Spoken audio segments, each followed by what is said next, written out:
Tamu kita akan saya perkenalkan lebih dulu. Beliau ini adalah Bapak Haji Khalid Ismail SAG MM. Beliau lahir di Banyumas ya, Bu ya? Betul. Banyumas. Dan beliau ini lama di Tangerang. Dulunya pernah jadi aktivis, pernah jadi supir angkot juga, pernah jadi guru agama. Beliau ini banyak komplit nih. Saya kaget juga ini. Iya. Ini masuk wilayah Kabupaten Tangerang. Iya. Bukan Bali nih ya. Bukan Bali dan bukan Pattaya. Ini sesuatu terobosan yang luar biasa. Yang saya lihat ini perubahan dari 6 tahun terakhir ke sini itu luar biasa di Panturan ya. Nah, termasuk PIK 2 ini adalah salah satu di antara investor yang mampu menyulap sebuah wilayah dari sisi sumber daya alam ya. Sumber daya alam yang saya lihat ini luar biasa sekali. Kita lihat pantai Kabupaten Tangerang dengan panjang sekitar kurang lebih 61 kilo ya. Berarti Pak Ketua Dewan secara kelembagaan mendukung pertumbuhan investasi yang ada di utara. Oh iya, sangat mendukung dan welcome. Karena memang kalau tanpa ada pihak ketiga, APBD kan cukup Pak Budi. Berapa APBD Kabupaten Tangerang sekarang? APBD Kabupaten Tangerang ini Ada 4 triliun? Belum? Sudah. 4. DKI berapa? DKI Hampir 100. hampir 100. Jauh bener ya, gitu ya. Jauh. Kalau saya baik dengan Pak Budi, biasa karena Pak Budi baik sama saya. Tapi kalau saya baik sama orang yang nggak baik sama saya, itu yang luar biasa Pak Budi. Nah, makanya tadi saya memberikan ya buat pribadi saya, baik tidak usah harus milih-milih Pak Budi. Baik terhadap siapapun itu alami. Maka kita hidup di alam. Maka kita bergaul secara alami saja. Nggak mesti harus tadi mereka dan sebagainya. Terakhir, tingkat kepuasan masyarakat terhadap Bupati Tangerang kan ini kan ada yang puas, ada yang tidak puas, ada juga yang apatis. Ya, menurut pendapat Pak Ketua Dewan, bagaimana kinerja Bupati Tangerang dalam konteks investasi utara ini? Ya, Pak Bupati Tangerang ini Pak Ahmad Zaki Iskandar orang yang realistis. Satu. Serius nih. Iya, serius. Beliau ini orang realistis. Yang kedua, normatif juga. Iya. Nah, terus yang ketiga, dia lebih mengedepankan kepada performan. Bagaimana agar tadi kita ingin berubah ya kita harus berinovasi.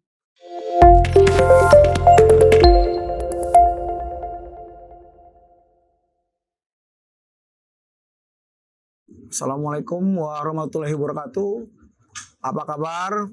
Salam sehat semua kepada para pemirsa, netizen maupun haters dari Tangerang Utara News.com. Apa kabar semua? Salam sehat selalu. Kali ini kita bertemu dalam podcast cerdas dengan tema penguatan peranan pemerintah dan DPRD dalam menyukseskan pembangunan Kabupaten Tangerang yang gemilang. Hari ini kita kedatangan tamu. Selamat sehat, selamat datang Pak Ketua. Bisa dibuka Pak Ketua? Iya. Mau izin Pak Budi buka ya? Iya. Apa kabar Pak Ketua? Ya, hari ini kita kedatangan tokoh istimewa, tokoh yang cukup kita anggap populer untuk jagat perpolitikan Kabupaten Tangerang. Ya, ketawa aja nih Pak Ketua nih. Ya, beliau ini namanya sudah tidak asing. Iya. Di percaturan politik daerah, dan kita doakan ke depan beliau bisa manggung juga nih di panggung eksekutif pasca pemilu 2014 kalau partai menugaskan. Jadi tamu kita akan saya perkenalkan lebih dulu. Beliau ini adalah Bapak Haji Khalid Ismail SAG MM. Beliau lahir di Banyumas ya, Bu ya? Betul. Banyumas. Dan beliau ini lama di Tangerang. Dulunya pernah jadi aktivis, pernah jadi supir angkot juga, pernah jadi guru agama. Beliau ini banyak komplit nih, Bu Desi. Iya, jadi profil beliau ini cukup unik, tapi keren ya. Jabatan keren. Ketua DPRD Kabupaten Tangerang. Beliau ini adalah bapaknya Dewan. Jadi 4 juta orang Tangerang ini beliau yang mimpin untuk dewannya. Kebetulan insya Allah ke depan kita mau panel dengan Bupati Tangerang nih ya. Ya. Jadi biar equal gitu ya. Dan kita harapkan tema hari ini tentang penguatan peran pembangunan Kabupaten Tangerang. Hari ini sengaja kita mengambil tempat di Greenbelt Peak 2 Kabupaten Tangerang. Jadi Peak 2 ini kalau kita cek di Google Map ini masuk Kecamatan Kosambi ke Desa Selembaran Jati ya. Iya, jadi masih masuk Kabupaten Tangerang. Tapi kalau kita lihat di sini Pak Ketua, luar biasa. Kita kayak ada di Pattaya Bu di sini. Iya, kayak bukan di Indonesia.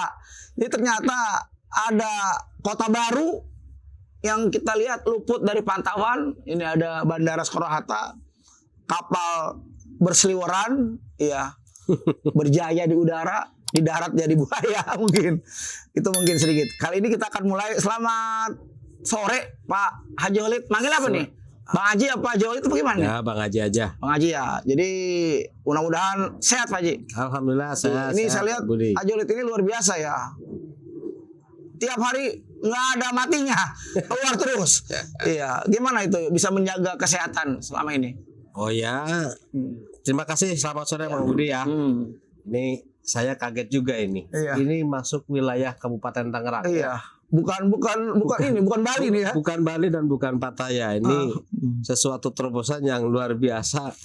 Yang saya lihat ini perubahan dari 6 tahun terakhir ke sini itu luar biasa di Panturan ya. Dan ini merupakan terobosan dan sesuatu yang luar biasa ini buat Pantura. Ini mestinya harus bersyukur ini. Kita melihat dulu kalau nggak salah ini Sungai Muara ya. Ini Sungai Tahang, Sungai Tahang. Kali Tahang ya. Ya, Sungai Tahang kalau dulu 10 tahun ke belakang itu kita ngelihat kalinya agak hitam bau, kemudian banyak tempat-tempat prostitusi, tapi ternyata sekarang sudah disulap oleh Peak 2 menjadi sesuatu yang luar biasa ini. Aduh, ini mestinya harus dipublikasikan ini. Kayak mimpi ya, kayak mimpi ya. Sepertinya mimpi Pak Budi ya. Iya. Sepertinya mimpi. Nah, alhamdulillah Pak Budi kita dalam keadaan sehat dan memang harus selalu sehat ya. Karena memang di pundak tanggung jawab yang begitu besar Pak Budi. Tapi juga jangan terlalu serius. Itulah kunci. Itu kan kunci bagaimana biar kita ini selalu fit gitu. Pekerjaan ya semua pekerjaan pasti ada. Tanggung jawab kita jalankan semaksimal mungkin. Jadi nggak usah terlalu ini. Kita sering mendengar cerita bahwa akan ada kota baru. Dan dari catatan kami ini ada investasi baru di sini. Yang tujuannya adalah tujuan adalah mensejahterakan masyarakat. Nah, kita ingin pembangunan yang ada ini berdampak positif untuk di depan. Kalaupun ada negatif bisa kita bicarakan agar solusinya membawa kesejahteraan. Menurut Pak Ketua DPRD ya, dalam perspektif pengawasan DPRD, karena DPR ini kan salah satu fungsinya pengawasan terhadap eksekutif. Bagaimana pendapat Pak Ketua Dewan terhadap pembangunan utara khususnya investasi yang ada di wilayah Kosambi Teluk Naga ini? Mungkin bisa dijabarkan. Ya, Pak Budi, bahwa Kabupaten Tangerang bagian utara ini 10-15 tahun ke belakang kita merupakan salah satu wilayah yang minim dengan APBD, kemudian terisolir dengan akses. Nah, kemudian pemerintah daerah dengan kebijakan membuka akses investasi. Nah, termasuk Peak 2 ini adalah salah satu di antara investor yang mampu menyulap sebuah wilayah dari sisi sumber daya alam ya. Sumber daya alam yang saya lihat ini luar biasa sekali. Kita lihat pantai Kabupaten Tangerang dengan panjang sekitar kurang lebih 61 kilo ya. 52 kilo? 61 kilo. Oh, nambah lagi? 61 kilometer. Ya, kurang lebih 61 kilometer dengan topografi dan bentangan alam yang luar biasa. Dan ini kan secara topografi laut kita memang kurang menguntungkan. Kalau tidak ada rekayasa teknis yang dilakukan oleh Pemda melalui investor, ini kapan akan selesainya mengatasi persoalan pesisir? Kan begitu.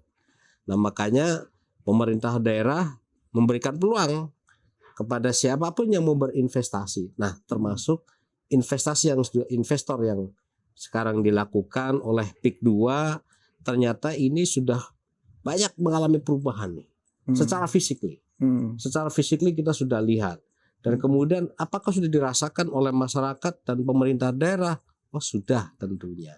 Cuman seberapa jauh nanti akan kita lihat. Gitu. Ada pertanyaan dari masyarakat terkait kembali ke pemberdayaan masyarakat pasca terbangunnya. Ini kan saya melihat ini nggak setahun 2 tahun akan terwujud. Betul. Ya. Saya dengar di kawasan PIK 2 ini ada Rans Entertainment ya kalau nggak salah ya, akan membuat semacam lapangan standar nasional, terus ada lagi lain-lain lah area komersil. Bagaimana kira-kira dampak pembangunan ini yang berimbas kepada masyarakat kita, terutama orang-orang kecil ini? Oh iya, kita lihat kemarin ada beberapa kebijakan punishment yang difasilitasi oleh pemerintah daerah oleh PIK 2 ini, termasuk dalam rangka bagaimana masyarakat sekitar secara SDM ini siap dengan perubahan tadi. Maka kan otomatis dari sini bagaimana pemerintah daerah dengan PIK 2 ini bisa berjalan sinergi dalam rangka untuk bagaimana agar SDM sumber daya manusia sekitar atau di wilayah Pantura ini bisa disesuaikan dengan tadi, karena ini harus beradaptasi kan, gitu. Kalau aturan regulasi negara yang memberikan pemanfaatan terhadap investasi utara ini apa sudah selaras dengan kebutuhan masyarakat atau memang ada unsur-unsur ekonomi lainnya yang kira-kira bisa membuat mengapa negara harus segera membuat percepatan pembangunan? Apa kira-kira pengaruhnya itu? Pak Budi, saya pikir untuk wilayah di Pantura ini kita masuk ada kawasan strategis nasional ya. KSN ya. Ya, Bandara Soekarno ada di kita. Iya. Jadi Bandara Soekarno-Hatta ada di kita, itu merupakan kawasan strategis nasional. Dan beberapa kawasan lain yang memang ada di berdekatan dengan kita. Ini kan sebuah kalau melihat dari kawasan strategis nasional itu pun menjadi sebuah objek bagaimana kita menjadi sorotan. Makanya beriringan dan kebijakan itulah sehingga saya lihat ini sudah cukup pas. Dan relevansi dengan kebutuhan di masyarakat, yakin ini sudah menjadi sebuah kebutuhan, gitu kan. Sudah menjadi kebutuhan. Apalagi ditambah dengan DKI yang saya lihat juga sudah kekurangan lahan ya udah overload dan sudah mulai kekurangan lahan. Bekasi yang udah penuh. Nah, Bekasi sudah penuh, nah makanya mau lari kemana lagi kalau bukan ke Tangerang bagian utara kan. Gitu. Berarti Pak Ketua Dewan secara kelembagaan mendukung pertumbuhan investasi yang ada di utara. Oh iya, sangat mendukung dan welcome. Karena memang kalau tanpa ada pihak ketiga, APBD kan cukup Pak Budi. Berapa APBD Kabupaten Tangerang sekarang? APBD Kabupaten Tangerang ini ada 4 triliun? Belum? Sudah. 4. DKI berapa? DKI hampir 100. Hampir 100. Jauh bener ya gitu ya. Jauh. 0, sekian persen. Kalau nilai investasi di utara ini berapa kalau dihitung? Kalau dihitung kurang, kalau yang jelas nilai pastinya kita nggak ini ya, tapi yang jelas bahwa itu jembatan aja saya dengar 1 triliun itu. Itu jembatan. Nah, itu aja dari sisi jembatan kemarin. Itu kalau kita pakai APBD harus berapa tahun? Wah, itu bisa makan waktu 4 kali lah. 4 kali. 4 kali APBD. Membangun tanpa mengesampingkan kesejahteraan rakyat kecil. Kira-kira gimana selaras? Pengembang membangun tapi masyarakat juga bisa menikmati ekstrim pembangunan tersebut. Kira-kira bagaimana itu? Bisa bersinergi. Itu sangat bisa karena memang kan sebelum mereka melakukan investasi atau usaha kan ada sesuatu yang mereka harus melakukan. Maka ada yang disebut sebuah dampak dari sebuah pembangunan itu Pak Budi.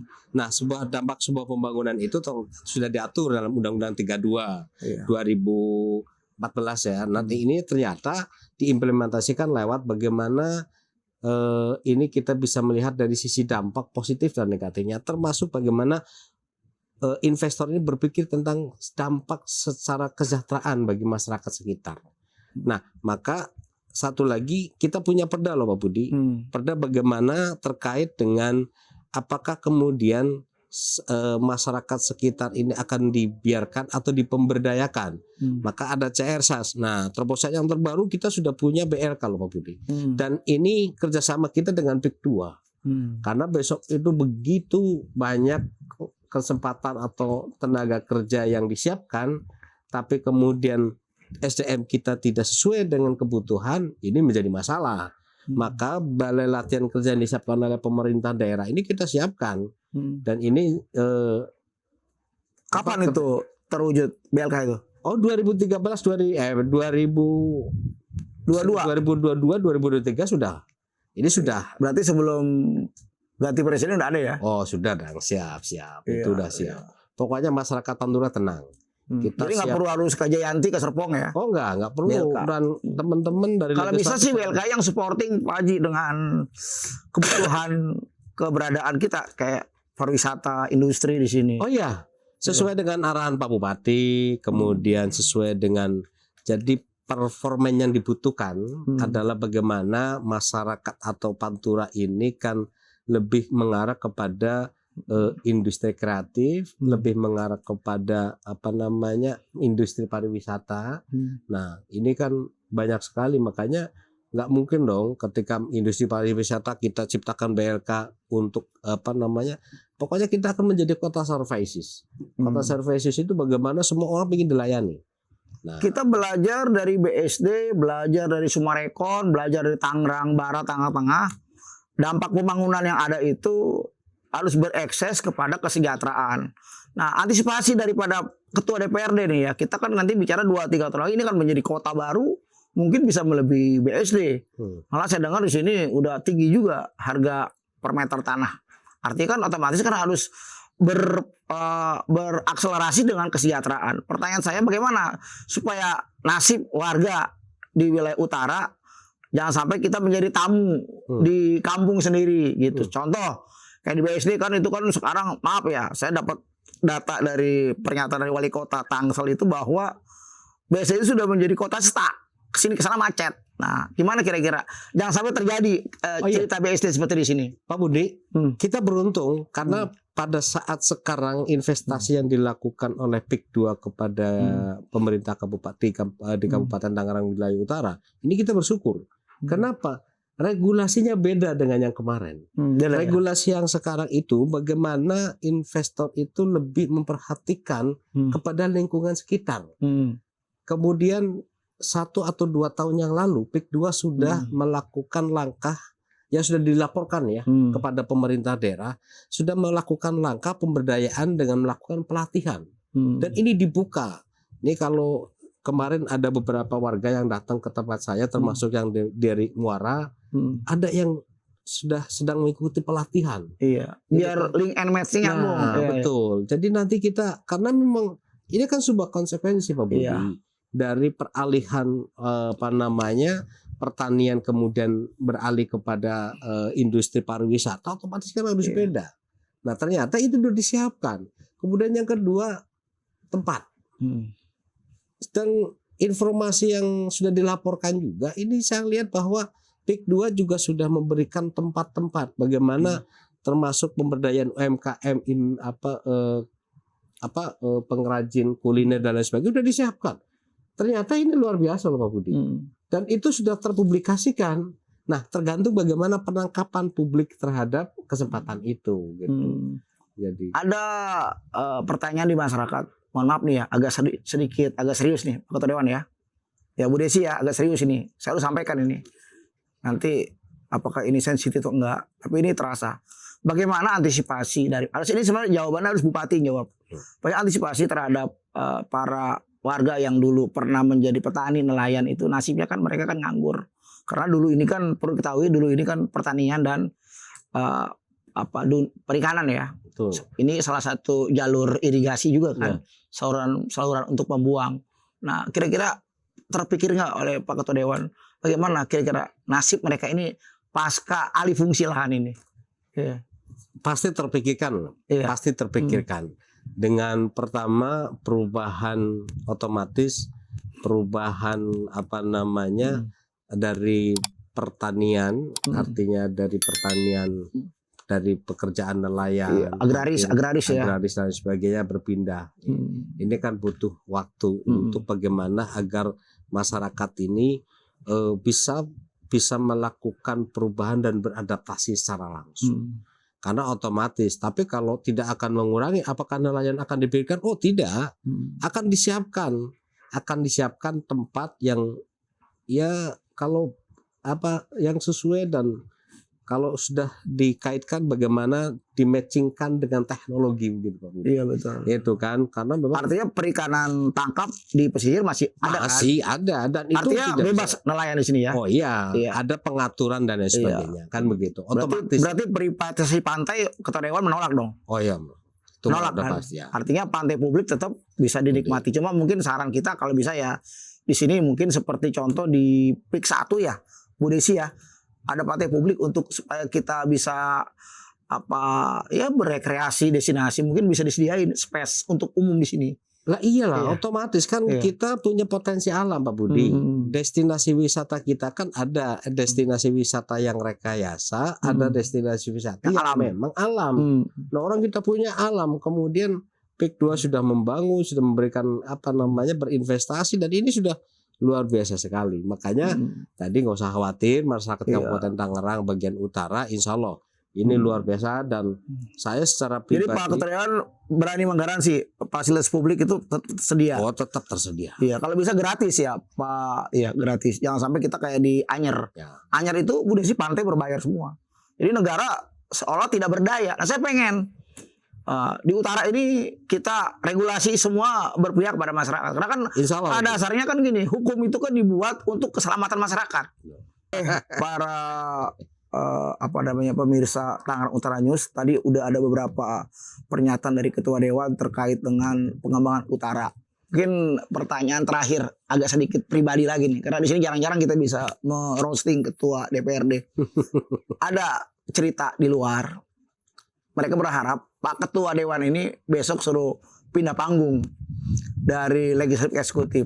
Kira-kira bagaimana pendapat Pak Ketua Dewan? Ini jarang-jarang nih ini ya. Pak Budi, saya ini petugas partai. Saya diamanatin untuk, kan saya kalau nggak akan duduk di legislatif kalau nggak dicalonkan sama partai, kalau nggak ditugaskan sama partai, kan? Dan nggak dipilih oleh partai juga. Dan iya, kalau nggak dipilih sama partai juga. Nah makanya tadi, jadi kalau kita ditugaskan sama partai ya kapanpun siapapun ya harus siap. Tapi ada cerita lucu ini, katanya Pak Haji waktu dipanggil DPP menjelang penentuan Ketua DPRD, malamnya nggak ada persiapan ini di sini ada cerita dari Budi Sabarudin, Pak Haji baca Quran. Oh iya. Itu gimana cerita itu? Oh iya, karena begini. Jadi memang dari dulu Pak Budi, Iya. kalau ini mah pengalaman dan mudah-mudahan bisa diterapkan oleh kawan-kawan juga. Ngeri teman. Ya kan? Karena kalau sudah bicara Al-Quran itu kan pedoman hidup Pak kita. Haji hafiz. Udah hafiz belum? Hatam. Oh, tapi nggak habis kan? Enggak. Ya justru kan kalau hafid kan nggak perlu baca, itu kan. Kalau hafid, karena nggak hafid mesti harus baca. Nah justru di situ makanya kan karena salah satu manfaat dan faidah keberkahan dalam membaca Al-Quran itu bagaimana otak kita bisa cerdas, Budi. Oh gitu ya. Dan kemudian nanti otak kanan otak kiri itu nggak beku, gitu kan? Ini luar biasa. Jadi perlu seimbang ya. Harus seimbang. Antara politisi dengan baca Quran ya. Oh iya, politis urusan dunia, urusan akhirat beda, kan begitu ya. Harus seimbang. Iya, makanya harus seimbang, Mas, harus dikedepankan. Enggak, maksudnya itu kenapa bisa DPP akhirnya merekomendasikan Haji Khalid? Padahal kan senior lebih banyak itu. Ya saya juga nggak tahu kan. Apa kuat backingnya gitu nggak? Oh nggak ada backingan siapa. Iya, kali dari ya Megawati gitu. saya ketemu sama ibu juga jarang. Sama ibu. Tapi kenalkan Megawati Haji Khalid. Ya saya tahu, tapi beliau belum tentu tahu saya, kan begitu. Enggak, soalnya gitu. Ada cerita di luar ini Haji Khalid ini disebutnya ya kalau kata orang orang baru lah. Orang baru yang di dewan. Kenapa yang senior banyak? Tapi Haji Khalid itu kepilih gitu. Oh iya, kalau bicara senior di mana? Saya orang partai udah lama. Iya. Enggak, Udah senior lama. di DPRD. Kalau senior di DPRD, nah tadi kan memang, nah ya kan semuanya tergantung kewenangan DPP, kewenangan ketua umum. Nah mungkin ada pertimbangan lain. Kalau partai nanti besok nugasin untuk nyalon bupati atau kepala daerah, Pak Haji siap atau tidak itu? Kan namanya kader partai mah ditempatin dimanapun siap. Siap ya atau tidak? Siap Ya. ya. Kalau itu perintah ya. Kalau itu perintah, Iya. kalau itu perintah. Kalau kita mau juga dipaksa-paksa, kalau partai nggak mau juga nggak bisa. Nggak bisa. Iya. Gitu. Jadi makanya kalau sudah perintah partai ya, Iya. kita siap apapun itu perintahnya. Ini ada pernyataan Pak Haji. Pak Haji nggak mau jadi orang biasa-biasa aja. Maksudnya apa tuh Pak Haji? Oh ya, kalau orang biasa-biasa saja, ini kan ini Pak Budi ini luar biasa pertanyaannya. Jadi kalau namanya begini Pak Budi, ya. Jadi apa yang membedakan antara kita, kan kita sama-sama manusia makan nasi, itu kan. Nah kalau ada manusia yang makan batu, itu manusia luar biasa Pak Budi, itu kan. Nah makanya gitu, saya dengan Pak Budi atau dengan teman-teman yang lain pada umumnya kuat lari 100 meter, tapi saya bisa tunjukin saya lari kuat 200 meter. Berarti saya luar biasa Pak Budi. Betul. Nah, tapi bukan pada itu persoalannya. Bagaimana kita menjadi manusia yang luar biasa itu, pertama dari sisi kebaikan. Gitu kan. Dari sisi kebaikan kan banyak orang pintar. Kecerdasannya luar biasa, tapi kalau orang menanamkan kebaikan kan jarang Pak Budi. Itu kan. Nah, satu. Nah, kalau kita baik sama orang yang baik itu sudah biasa. Jadi kalau istilah bahasa Arabnya fasabiqul khairat. Begitu mungkin ya. Kita berlomba-lomba dalam kebaikan. Jadi kalau saya baik dengan Pak Budi biasa karena Pak Budi baik sama saya. Tapi kalau saya baik sama orang yang nggak baik sama saya, itu yang luar biasa Pak Budi. Nah, makanya tadi saya memberikan ya buat pribadi saya, baik tidak usah harus milih-milih Pak Budi, baik terhadap siapapun itu alami. Maka kita hidup di alam, maka kita bergaul secara alami saja, nggak mesti harus tadi mereka dan sebagainya. Kadang-kadang kan susah Pak Budi, saya pengen calon karena pengen didukung sama Pak Budi, saya harus tersenyum. Ya, padahal hati menderita. Nah, makanya tadi alami saja. Mungkin saya minta satu kesimpulan Pak Haji. Apa penilaian Pak Haji secara objektif terhadap pengembangan investasi utara, khususnya PIK 2 di sini, terhadap kesejahteraan masyarakat? Ya, Pak Budi, ini adalah embrio bagaimana utara ini menjadi sebuah kota mandiri. Bahwa pertama dari pengaturan sisi struktur jaringan jalan, saya tadi melihat sudah sesuai dengan ROW yang sudah ditetapkan. Sudah lihat langsung ya? Sudah langsung, dan itu lebar jalan, kekuatan jalan, ini kita sudah lihat langsung. Ini adalah embrio. Maka itu yang pertama. Yang kedua, bagaimana perbaikan lingkungan. Kita punya laut Pak Budi dalam kondisi yang rusak. Nah, ini karena mungkin abrasi, sedimentasi. Dan ini juga merupakan salah satu tanggung jawab pemerintah daerah. Makanya, tapi Pemkab anggarannya minim. Karena memang kemampuan keuangan yang belum, maka investor ini yang kita perlukan tentunya bukan yang abal-abal.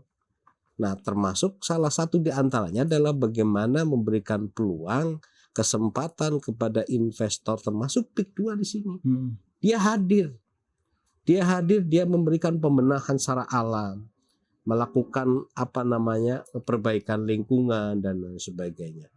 Nah, ini artinya bahwa ini cikal bakal bagaimana Pantura menjadi sebuah kota mandiri dengan infrastruktur yang sudah disiapkan. Kita lihat besok kita bukan lagi sudah menjadi sekup ini, sudah disiapkan besok stadion internasional. Ya, kemudian di situ sudah disiapkan. Nah, berarti besok sudah menjadi Pantura ini akan menjadi kunjungan mancanegara Pak Budi. Bukan lagi lokal ya. Bukan lagi lokal. Nah, makanya di sini yang perlu kita siapkan adalah SDM. Nah, SDM, maka pemerintah daerah yang sekarang bagaimana melihat dampak itu, menyiapkan BLK bekerjasama dengan PIK 2. Bagaimana menata SDM ini menjadi SDM yang siap pakai, yang mampu beradaptasi dengan kondisi wilayah. Nah, makanya tadi, besok mau disuakan, kan nggak mungkin kalau di Jayanti industri Pak Budi. Maka kita siapkan manufaktur ya. Kan mesti harus disiapkan bagaimana SDM itu harus siap kerja berhadapan dengan mesin, berhadapan dengan. Jadi lapangan pekerjaan banyak, kalau SDM yang nggak mendukung juga percuma kan? Percuma. Terakhir, tingkat kepuasan masyarakat terhadap Bupati Tangerang kan ini kan ada yang puas, ada yang tidak puas, ada juga yang apatis. Ya, menurut pendapat Pak Ketua Dewan, bagaimana kinerja Bupati Tangerang dalam konteks investasi utara ini? Ya. Pak Bupati Tangerang ini, Pak Ahmed Zaki Iskandar, orang yang realistis. Satu. Serius nih. Iya, Serius. Beliau ini orang realistis. Yang kedua, normatif juga. Iya. Nah, terus yang ketiga, dia lebih mengedepankan kepada performan. Bagaimana agar tadi kita ingin berubah, ya kita harus berinovasi, gitu kan. Nah, makanya inovasi terobosan yang dilakukan oleh kepala daerah, oleh Pak Zaki ini, saya apresiasi secara pribadi. Gitu. Kenapa? Karena tadi memberikan kesempatan peluang kepada investasi, investor-investor, dan memberikan nyaman terhadap mereka. Gitu. Nah, nyaman itu dalam arti apa? Nyaman itu tadi. Nah, satu contoh, kita lihat bagaimana memberikan nyaman secara regulasi. Tapi tadi kalau ada investor yang nakal-nakal, langsung ditegur dan diberikan sanksi. Nah, makanya tidak segan di sini. Artinya itulah mungkin yang disebut pembangunan berwawasan lingkungan. Betul. Nah, itu makanya ya dari kacamata pribadi bahwa saya lihat ini cukup welcome terhadap investasi, dan ya karena sadar bahwa kemampuan dan untuk kemampuan APBD kita masih kurang untuk ini, makanya butuh pihak ketiga untuk dirangkul. Nah, makanya kalau ada investor ya sudah, kalau memang sudah ini ya kita yang penting komitmen, konsisten, dan satu berani. Ya, terima kasih kepada Bapak Haji Khalid Ismail SAG MM, sahabat saya ini, saudara saya, abang saya, mas saya, sama-sama dulu mengawali dari proletar. Jadi kesimpulan yang saya ambil adalah bahwa investasi harus terakselerasi dengan kesejahteraan.